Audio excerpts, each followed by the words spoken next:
안녕하세요. 중개학교 실무담당 꿀단지입니다. Q&A로 중개 실무에 대해서 알아보겠습니다. 구독과 좋아요는 큰 힘이 됩니다.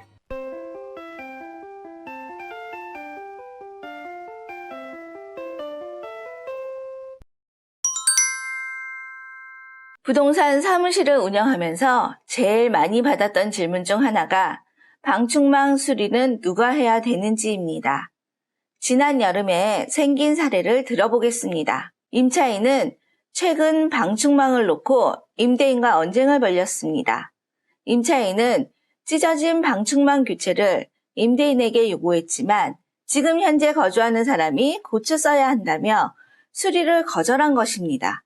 임차인은 모기 때문에 밤잠을 설치 생각을 하니 자비를 들여서라도 하루빨리 고쳐야겠다는 생각이 들었지만 왠지 억울했습니다. 여름철 모기때의 습격을 앞둔 가운데 방충망 수리를 놓고 임대인과 임차인의 갈등을 빚는 경우가 늘고 있습니다. 서로 상대방에게 수리 의무가 있다고 주장하고 있어서 해결이 쉽지 않습니다.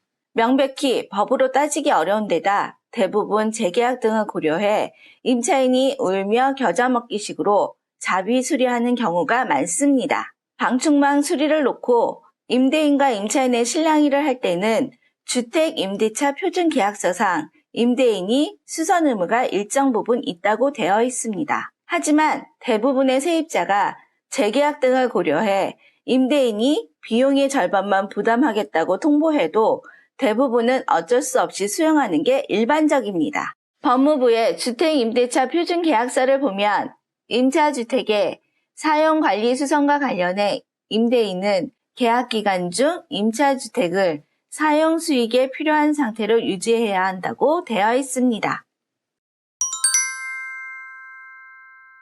판례를 보면 계약기간 중 발생하는 주택의 수리, 비용 부담 주체는 난방, 상하수도, 전기시설 등 주요 설비에 대한 노후 불량의 경우 임대인이 부담합니다. 단, 임차인의 고의 가실로 인한 파손, 정구 등 간단한 수선, 소모품 교체 등의 경우 임차인 부담으로 해석됩니다. 합의되지 않는 기타 수선 비용은 민법 판례 기타 관습에 따릅니다. 임차인이 임대인의 부담에 속하는 수선 비용을 냈을 경우 임대인에게 해당 비용을 청구할 수 있습니다. 하지만 방충망의 경우 수리 주체가 명확하지 않아 분쟁 가능성이 높다는 게 전문가들의 의견입니다. 방충망은 수도, 전기와 달리 주요 시설로 보기 어렵고 수리 비용이 적어 임차인 부담으로 해석할 수 있는데 전부 교체가 필요해 큰 비용이 들고 환기 등 거주에 문제가 있을 경우 임대인이 책임져야 할 수도 있습니다. 다만 수선 의무 면제 특약에 합의했다면 임차인이 임대인에게 수리 요구를 하기는 어렵습니다. 공인중개사님이 작성하는 계약서상의 특약이 특히 중요한 부분입니다. 서울시 전월세 보증금 지원센터 관계자는 방충망 수리 주체가 정해져 있다고 보기 어렵다며 방충망을 시설물로 본다면 집주인이 관리해야 하지만 상황에 따라 사용자 부주의로 파손된 경우가 있어 수리 주체를 나누기 쉽지 않습니다.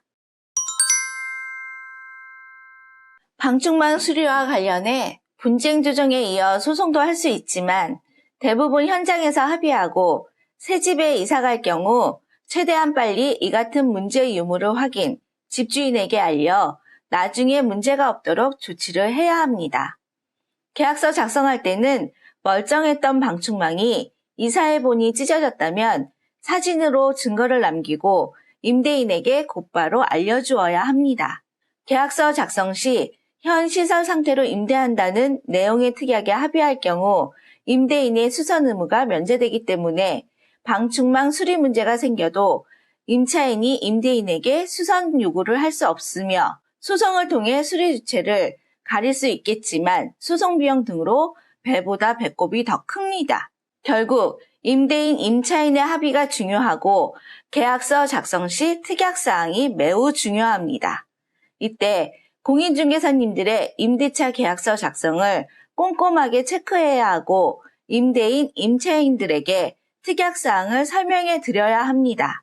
임대인, 임차인 간에 분쟁이 있을 경우 서로 양보하면서 합의 보는 것이 제일 중요합니다. 오늘은 방충망 수리비용 책임에 관한 내용이었습니다. 다음에는 더 유익한 정보로 돌아오겠습니다. 지금까지 시청해주셔서 감사합니다. 영상이 도움이 되셨다면 구독과 좋아요를 부탁드립니다. 감사합니다.